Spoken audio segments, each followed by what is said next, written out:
If you're watching this video right now, you are likely in the top 10% of the world's population as far as wealth goes. If you have clothes, food to eat, clean water to drink, a little bit of money, and a roof over your head, you have it all to the millions of people who don't have clean water to drink, who are so poor that they can't eat, who are in a part of the world that is such a mess that they can't create the life of their dreams there. They just have to scrape by to survive. It's survival of the fittest. And we're over here in America with the ability to create an amazing life of success and opportunity and reward if we just apply ourselves, if we just think about what we want and work at it. And that's incredible. And with basically the world in the palm of our hands, we're over here in first world countries worshiping things.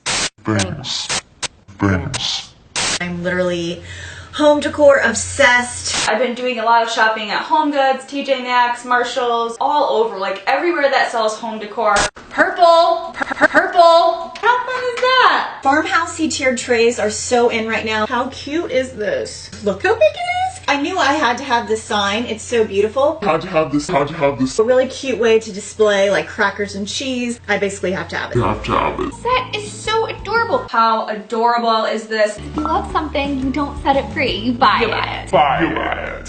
Together as a society, we have co-created and been sucked in to the world of materialism, where we literally give our souls, our mind, will, and emotions to things. How about we meditate on this?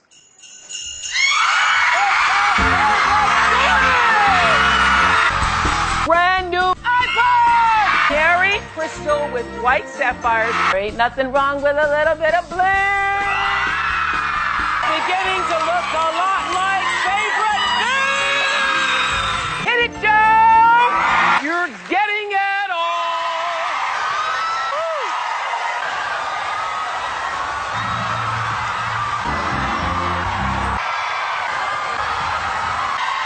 Things, objects, items, to houses, which are just big fancy boxes in which our bodies reside in. We worship things that look nice, that are shiny, that are beautiful. Look at that.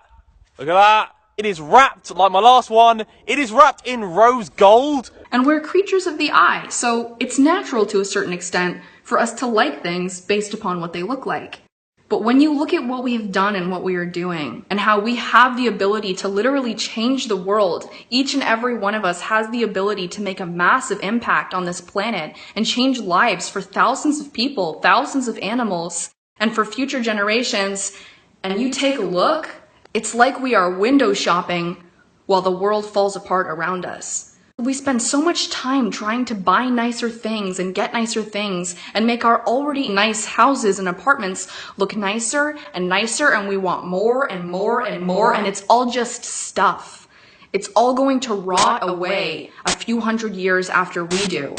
Every house that you ever live in, every house that anyone will ever live in will one day just be dust. And we have a short period of time. You have a limited amount of days left in your life.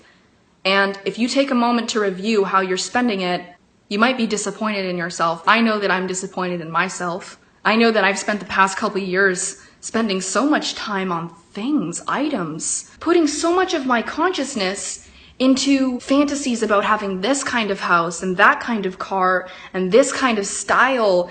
And I just spent the last 3 weeks getting rid of things that I had bought in my hypnotized fascination with materialism. Stuff, just stuff that makes you feel like you have nice things. I got rid of it.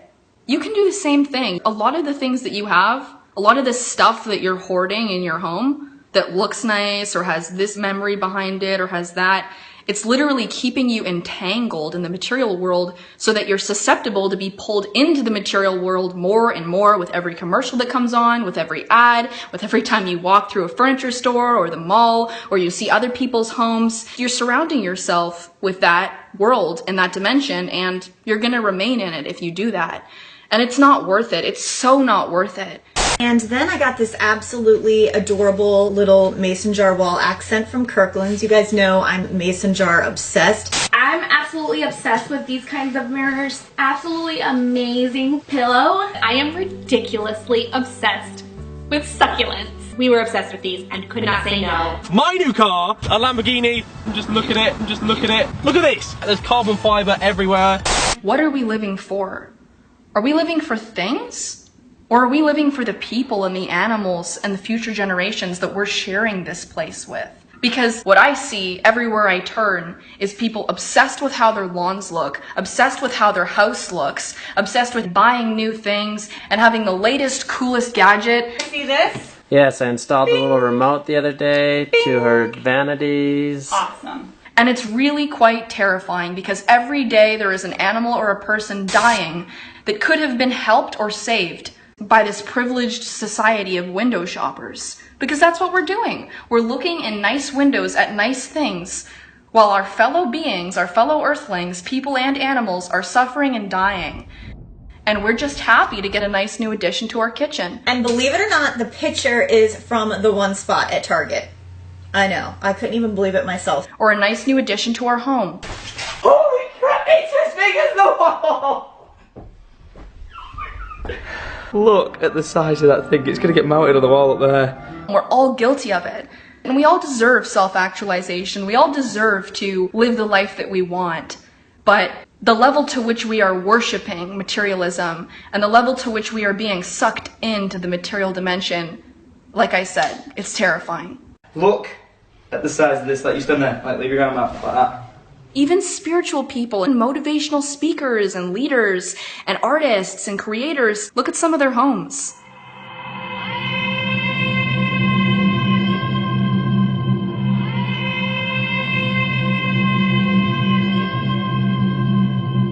It's beyond what is morally appropriate. And I'm going to be honest. I'm going to call them out on it. It's beyond what is morally appropriate. Nobody needs a mansion. I'm serious. When you have children dying and animals dying, give your head a shake and ask yourself if anybody needs a mansion. Dying, the breath is leaving their lungs. Their eyes are rolling to the back of their head and they are dying. And people are buying homes with 25, 35, 45 rooms? What's happened to us? What are we doing? What are we doing with our lives? We have completely lost ourselves.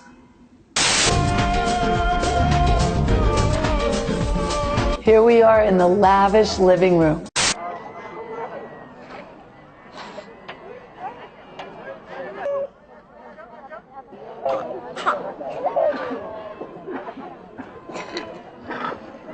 I'm not telling you to sell everything you own, but I'm asking you to reassess how you're living and what you're living for, and what you're serving. What are you serving here on this planet? Our addiction to materialism and our fascination and worship of materialism has actually structured our economy in a way where our economy depends on us continuing and perpetuating our addiction to the material world. People's jobs, people's ability to make a living is now dependent on us continuing to want more and more and more and more. We're gonna have to change. If the change that needs to happen on this planet means that we're going to have to create new jobs and change the way that we live, then that's just what we have to do. Change is difficult, but it's not nearly as bad as what we're doing right now and the effect that that's having on humanity as a whole. This is a reason to have a child. How cute is that? Super. Okay, that's my favorite. So this is what I think about shoes. You gotta have at least 5 pair. Take a picture of it on my arm. Hello, darling. Like it? And we can change. We can choose to change. We can choose what we give our consciousness and our attention to and why. So wake up and don't be controlled by this sensory perception that you have, which is the ability to see. Don't be controlled and hoard things into your reality because it looks nice. Don't live for that, because that's not worth living for.